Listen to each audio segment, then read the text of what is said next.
Well, hello, Chesterton families. Gaudete. It is Saturday afternoon. And so I say Gaudete, rejoice, because uh, in a few short hours, our priests are going to be wearing pink. We're getting closer and closer to the birth of our Lord and Savior.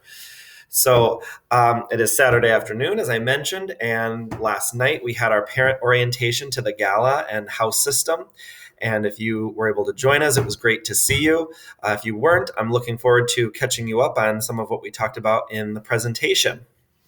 I tried to do this a little test run with the recording beforehand, and it didn't turn out very well. So I had to just find another time to go over the same material. So you didn't want the one that the recording of what was live, probably. So I'm going to go, and in the interest of trying to keep this video as short as possible, I'm going to try to get started right away. So what we started with was our mission and vision. And that's pretty much the reason we started the presentation with this is that's what we start everything with. Big things, little things, everything. So when we were deciding, do we start a high school or not, we went first to the mission and vision. I say we, but I mean we as an organization. I wasn't here yet, but they went to the mission and vision. When we were trying to put flesh on the bones of this house system thing and say, okay, how's this house system actually going to look? Went to the mission and vision, and even the small things. So a number of students had started clubs this year, and one of the things they have to do with clubs is the very first question on the club registration form is, here's our mission and vision, reread it, tell me why you think having this club will help further our mission and vision. So we start everything with the mission and vision, and we begin our day with it on the announcements, and we're going to begin here. So let's read it. Our mission: we will meet the unmet demands of our students and families for a PK-12 classical Catholic education to form a community of disciples in Christ. And our vision: as a Catholic community, we will increase the number of virtuous leaders, thinkers, and intentional disciples of Christ working to rebuild our culture. And so what I hope to do in this presentation is tell you a little bit about our house system and how this meets our mission and vision, and then also the Gala, and do the same thing for the Gala. And there's actually there's a connection even between the house system and the Gala, which I'll be illustrating for you. And so firstly, we have a house system. I'm sure you knew that, though. And the purposes of our house system are to assist the student in developing virtue and character. And so there's a particular way that we're going about doing that, which I'll be sharing. It provides manageable groups for the entire student body. So there's 7 or 8 students per house, which is really nice for some of what I'll be talking with you about. That's a perfect size group for some of the things that we're doing. And it provides for some competition. So I probably can't really see it that well. Oh, there we are. That's the White Horse Cup. And that is what the Chesterton students are vying for this year. And the winning house will have their name engraved on that nameplate. All right, let me move this back down here. All right, and so basically, one of the big recurring themes of the house system, and we're doing more with the house system, of course, than just this, but one of the big recurring themes of this house system is that students are adopting goals for themselves in several different areas. And I want to tell you a little bit about the instruction, little nuggets of instruction that they get during a period of our day called consortium. Now, consortium, you probably heard that word maybe thrown around after school from your son or daughter, but that is the time between when Mass ends and when the first class begins. So that kind of functions as our homeroom, but it's a nice little chunk of time where we can do and accomplish some other things with it as well. And so I want to take you through quickly a little bit of the instruction that they've been getting on their way to adopting these goals for themselves. And so one day in consortium, we talked about mission statements. We talked about how companies or organizations have mission statements. And why do they have mission statements? Well, they have mission statements to give focus and direction to all of the tasks that all of the things that happen in that organization or in that company. And so we looked at some mission statements of Pepsi, of the Diocese of Green Bay, and this is an old slide, and I had the Appleton Area School District on it. But so that was one day, and we had a little bit of a Socratic discussion surrounding mission statements. Still another day, we talked about how if mission statements are so good and effective for companies, well, several families, it's good and effective for families in the same way, and several families have mission statements, and some of your families have mission statements because I heard about them. And so whether they're something formal and on the wall or not, whether it's just something that all the siblings all the parents and the siblings kind of know.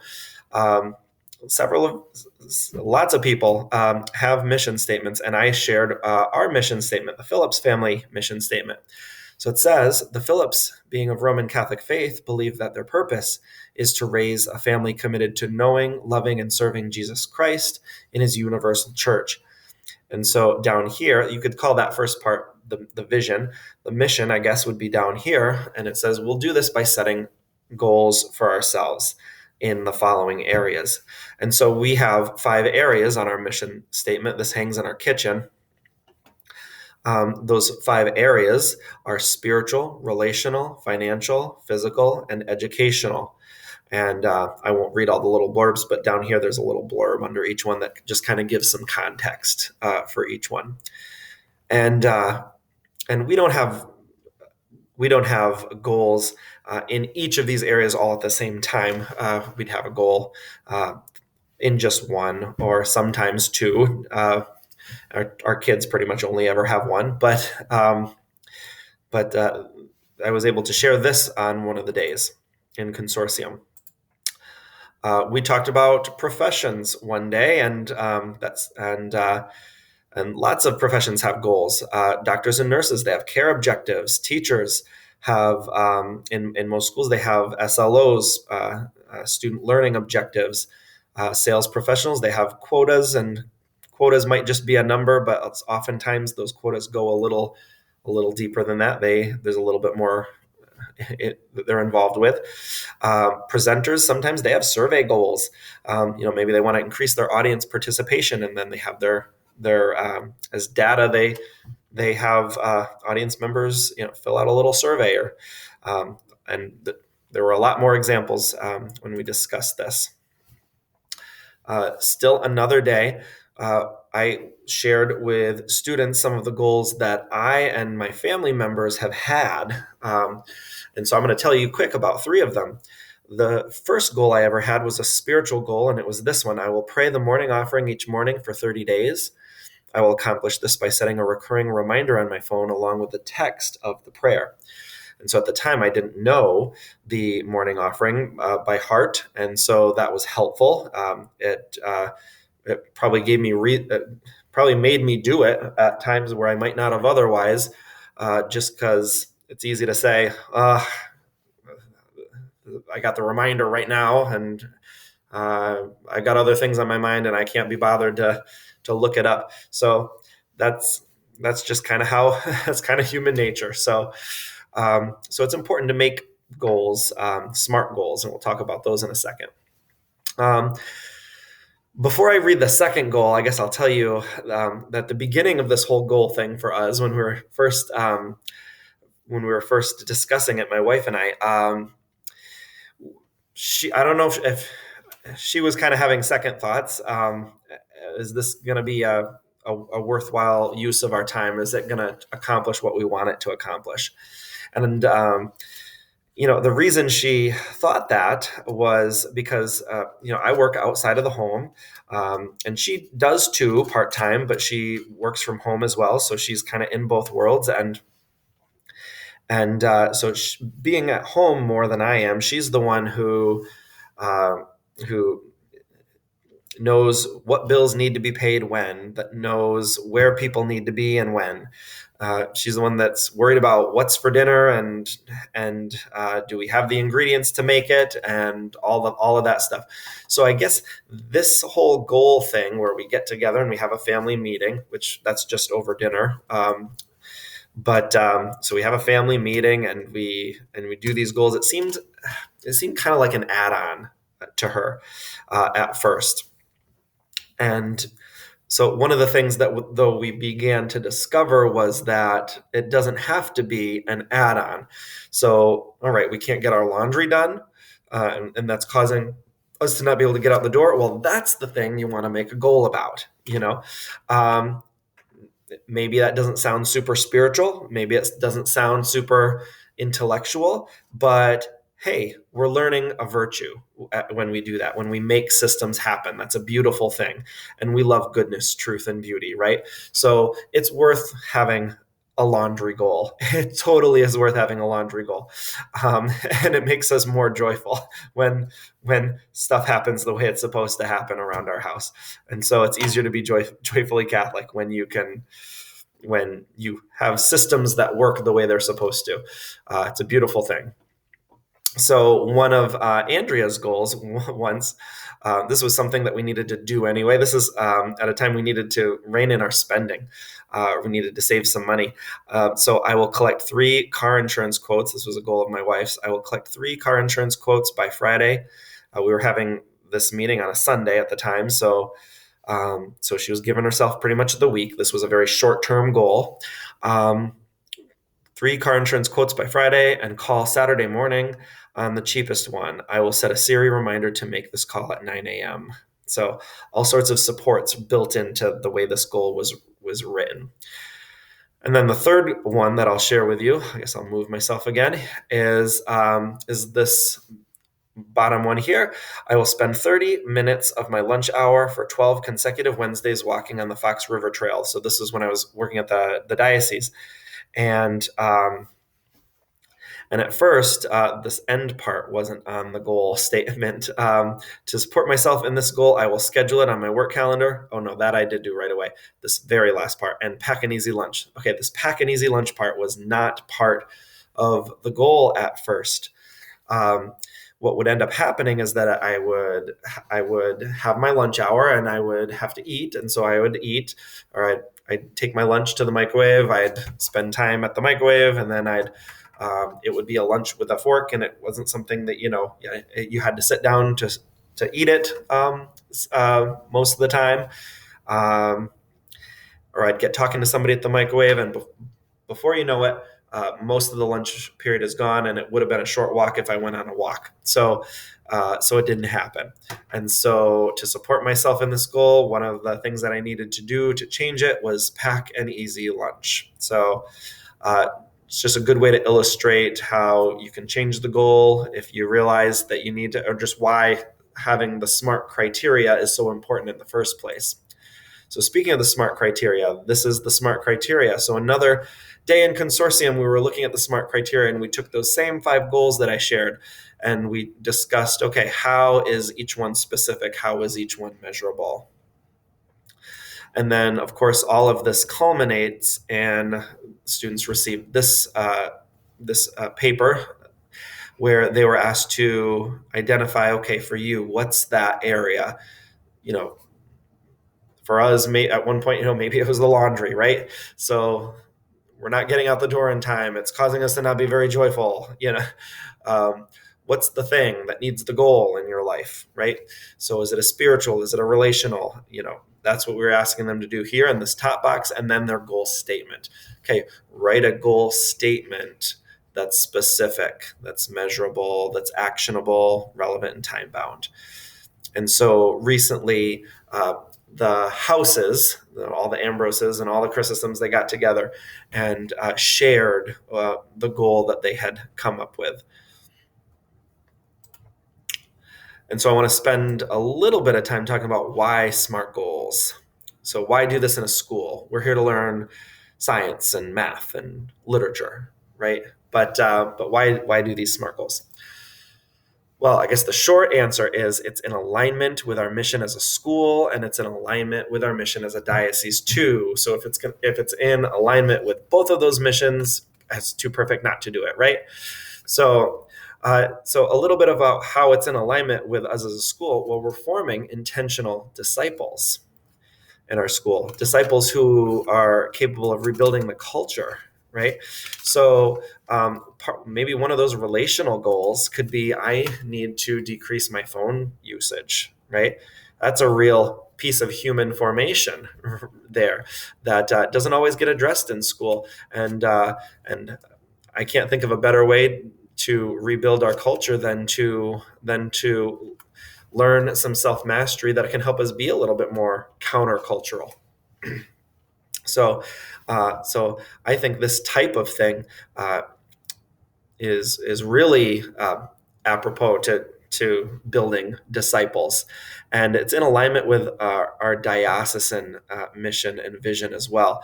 A little bit more about that, though.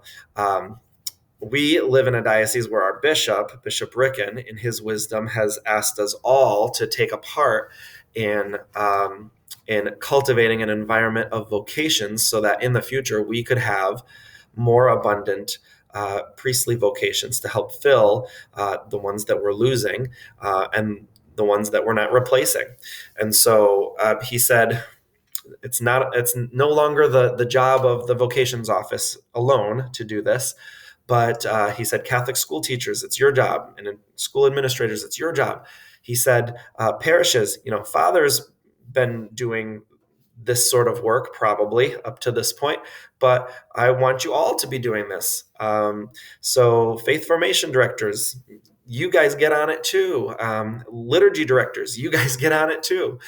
When you have your parish meetings, that's what you're talking about. And perhaps most importantly, he said, families, I want this to be uh, your responsibility too. It's a collective responsibility to form an environment of vocations and discernment of vocations, and I think that was a pretty smart move. So in 1992, Pope John Paul II wrote a papal encyclical called Pastores Dabo Vobis, which means "I give you shepherds." And in this apostolic letter, he said priestly formation up to this point, up till 1992 or so, it had focused on intellectual formation and perhaps a little bit of spiritual formation, but there were some really sorely missing elements to priestly vocation. So it's more of the human formation, you know. And he said, "Well, look where it's gotten us, look." Um, that's not working out very well for us. And so in this letter, he outlined 5 different areas, and this is where I got our 5 different areas for our family's mission statement. They're not the exact same, there's some differences, but he outlined intellectual, he talked about the physical in here. He talked about relational, of course, spiritual, and where we have financial in ours, he included the category of pastoral. But of course, financial makes perhaps a little bit more sense in the context of a family's mission statement. But at any rate, he said that by focusing more broadly on all of those areas and perhaps a little bit more on the human formation piece, that's maybe a little bit of the relational and even the physical, right? We should have healthy priests because we're a body and a soul, and the body and the soul, they're pretty closely intertwined. So he said by addressing all of those areas,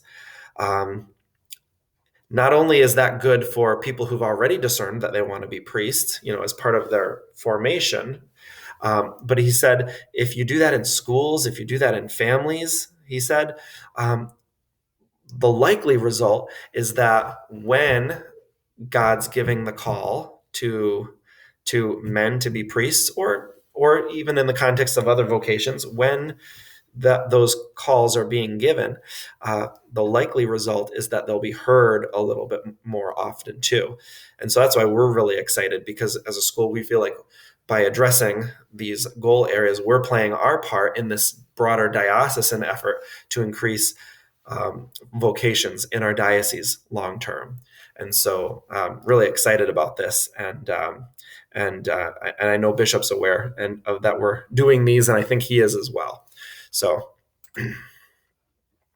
and that brings us into the Chesterton Gala. Oh, I should back up though.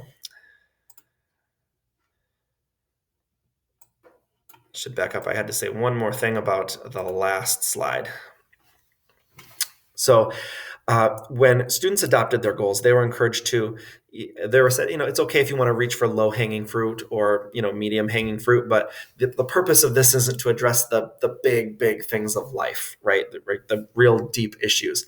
But I hope that by working within this system, by sharing what that goal is with others, by taking the time to make sure that their goal is a SMART goal, it's well written, and that by achieving that goal and seeing that this process really does work, I would hope that in the future, that if there is an area in a student's life where it's a little bit deeper, a little bit more important, maybe a little bit more high stakes, that they can say, you know what, this worked before, and I think it could work here too. I want to address something bigger, and I think that's what makes me the most excited, even if it doesn't happen this year, even if this is a longer term process, and it would happen next year or even further down the road. I think that's awesome. So I'm excited about being able to do this. And I hope you're excited about this. This is an area, too, where we can really work together, school and home, especially if parents are aware of what that goal is, or if that goal can be supported mutually at home and at school, particularly if it's an intellectual goal. But as great as all of that sounds, there are some ways that we're not able to do it as efficiently right now because of first year things and some of the resources, and that's what brings us into the Gala. So this is one of the connections between the house system and the Gala. So.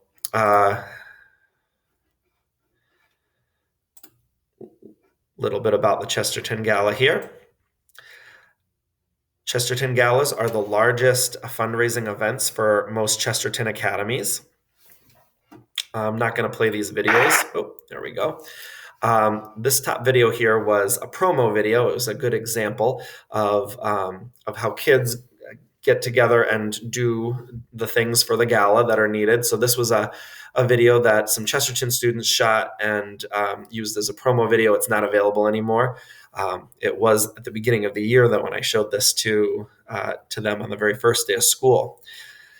And then below, down here, was a senior from the Chesterton Academy in Minneapolis, and so he gave sort of a keynote, and it was very well done, very humorous, and that was a really good example. I won't play it in this video, but it's the largest fundraiser. The entertainment is mostly provided by students. It is their prom, so to speak. And so, of course, students can bring dates either from the school or from another school. They're certainly free to do that like they would be able to at any other prom, but this is a little bit different. And from what I understand, Chesterton students really do like it and are not necessarily bothered that it doesn't always have the exact same trappings of the typical high school prom, but we are different. We're different by design, and we're different in really good ways. So I'm excited to have our first Gala, and I'll be also delivering some information in this presentation. I did last night, but if you're watching this for the first time, I'll be giving you some specific Gala information that you'll be excited to learn. So.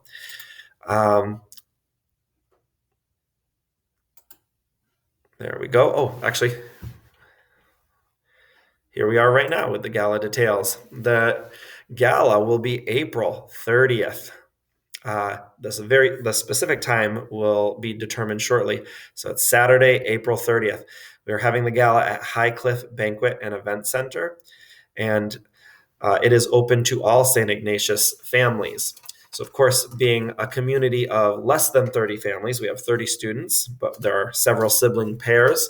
And so that means we have about 25, 26 Chesterton Academy families. And so we're not going to have a super big gala with 26 families, but we are going to be inviting some of our beloved donors, and we are going to open it up to the rest of our St. Ignatius community as well. And in particular, we'd like to have a lot of eighth graders there because they're at the point where they'll be thinking about high school, and we've been really intentional about overlapping and keeping that continuity piece in play throughout the year. And this is one way that we want to continue doing that.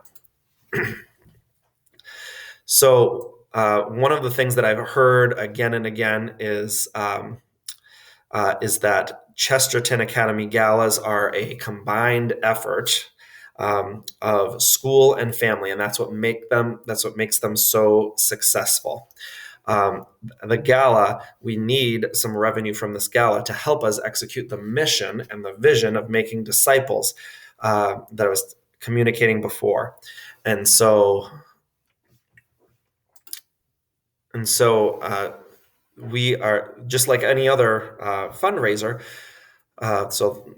Money from that chili thing, for example, goes into what's called our general needs fund. It benefits our whole school, but it's going to benefit Chesterton in particular for several reasons, which I'll tell you about. So some of the areas that are benefited by this general needs fund, it's not specifically earmarked for any certain thing. We don't want to put this kind of revenue into any one specific category and be sort of pigeonholed into that. But several things will benefit from this, and we still need going forward. Staff retention is one of them. So in recent years, we have made good progress towards closing the pay gap between ourselves and public school, and we want to continue doing that a little bit more because we've lost really good staff that we're really happy here, just because of not being able to provide for their needs. And so that's one thing that we want to continue to be able to do, and that benefits Chesterton mostly because in the lower levels, you've got a classroom teacher. And so it's easy to fill classroom teacher needs. You get a little bit more specialized. It's a little harder to find that person for high school level courses. And of course, we're the add-on. We're the new school in the building. So we have a lot of part-time staff, and students don't have as ready and predictable access to all of their teachers as they might otherwise. And so if we address this through our general needs fund, staff retention, it benefits everybody, but I think it benefits Chesterton just a little bit more. Of course, we're going to need to minimize our dependency on the parish. Of course, what it takes to educate a child here isn't paid for completely with tuition dollars, even for tuition paying families. That's not the full cost. A lot of that cost is fundraised through fundraisers just like this. And of course, we grew our school, and we need to grow our fundraising proportionately. Otherwise, that piece of our funding wouldn't be there for some of our students.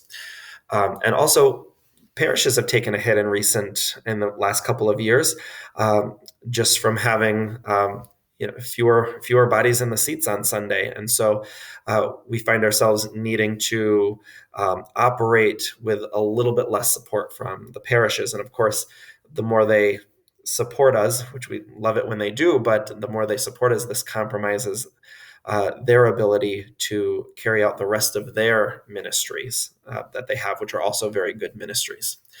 Athletics is another one that will benefit from this general needs fund. So as you know, this year we were not able to provide transportation for athletics.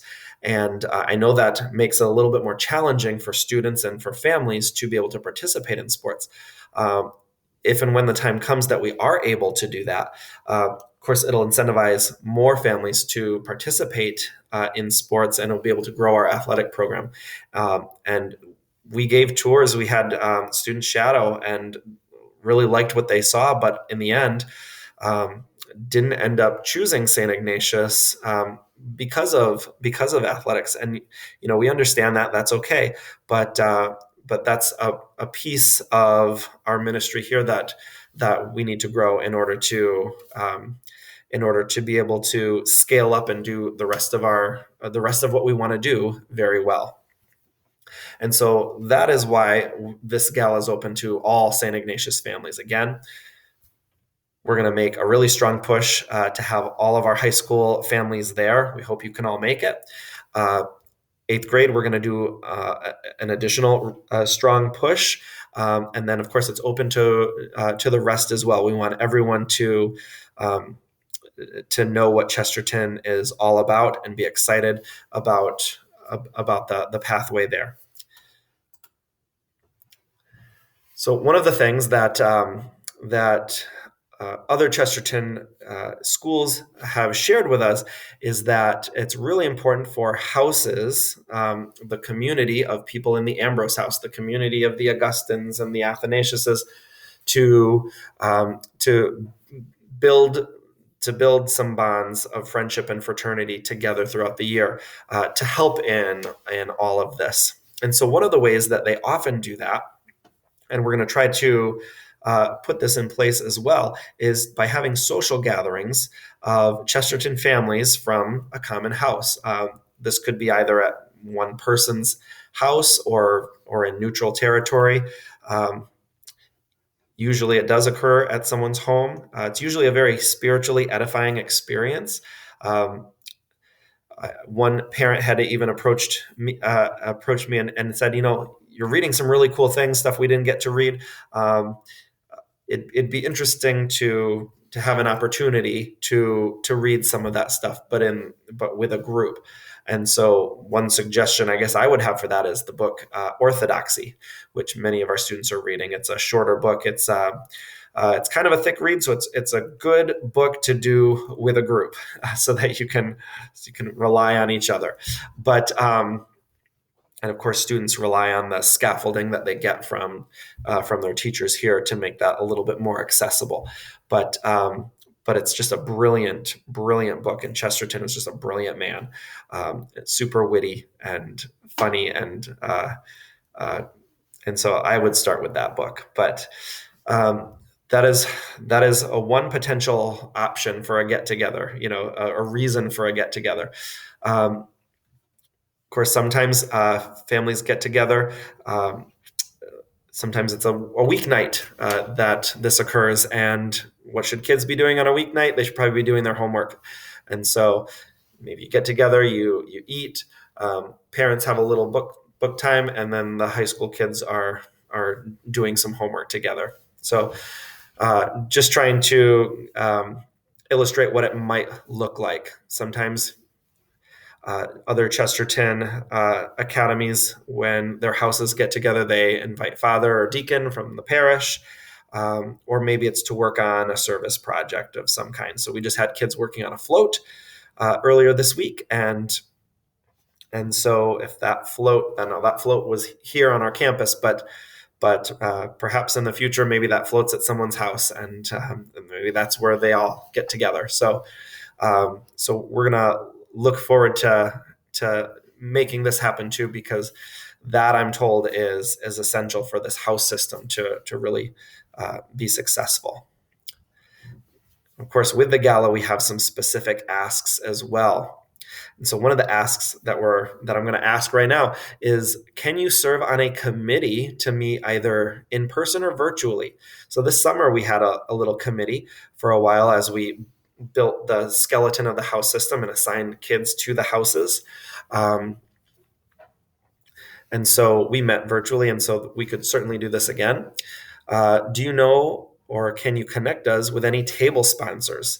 So do you know a business owner who would be really excited about the house system or the goals or any part of our mission that I had shared prior to this? Um, this would be an opportunity for them to get a little bit of advertising in, but it would be a great way for them to support something they believe in as well. We need somebody who's good at videography. That's a skill gap that we have right now, but we want to be able to share all of the good things about this gala with more broadly than with the folks who are going to be able to attend with us that night. Um, and so if you could get in contact with us for that as well, that would be awesome. At the end of the video, and I'll give my email at the very end. So, and then lastly, I just talked about the house get-togethers, but that's even though that's not specifically related to the gala, it's still something that we'd love to see happen. So, a couple of housekeeping things. We're winding down here. We have been trying to address this this workload alleviation thing, and I've checked in with the students a couple of times since we implemented some of these changes that as a staff we had committed to, and it seems that we're making some of those strides. But what I'm going to ask is that you check in with them a couple of times over the next couple of weeks, and see if on your end you concur that's been the case at home. We certainly want to know if there's students continuing to maybe spend too much time at the expense of their sleep. We don't want any of that, but see if you can check in with them as well. This is one area where we can do a lot together in collaboration. Ensuring that your child has a predictable time and place for homework, which is free of distractions. So kids, we had a little informational session prior to making these, these changes, and they were really open and honest about. Several of them said, I have the time and the place, for my homework. That's consistent. That part's good, but the phone, that is a distraction, and I'm not as efficient as I could be with that time. And so we applaud them for that honesty. But that's another piece that we can work together with on that, and we could that we just ask that you check in on. And then lastly, one thing that totally slipped my mind last night were the T-shirts. So we had some T-shirts laid out on a table, T-shirts of the houses. We have T-shirts of all 4 houses in all sizes, and we were going to sell them as one way of building team unity. Or house unity, and it totally slipped my mind. We were able to sell a few of them, but I think per unit cost, they were not terribly expensive. We did not go with the Chesterton provider. We got them made right here in Kaukauna at Eagle Graphics, and they are just as good as the other shirts I saw in Chicago. So. We were just going to do a $10 suggested donation for that if I had remembered to even mention it. And so if you would like a shirt, you could just send an email first. We could get more made pretty quick if we do run out of a particular size for a particular house. But I do believe we have several of each house, each size remaining. So maybe ask first and verify, and if we do, if you could just send that if you'd like a shirt you can just send that with your student, and I will make sure that they get it. So otherwise, we can write it down and maybe have a certain date at which we make another order. So um, with that being said, I think that's all the housekeeping things that I had. Again, last night it was great to see you all, for those of you who were able to make it. And I look forward to seeing you again. All right, very soon. I hope you have a lovely Christmas with your family. God bless.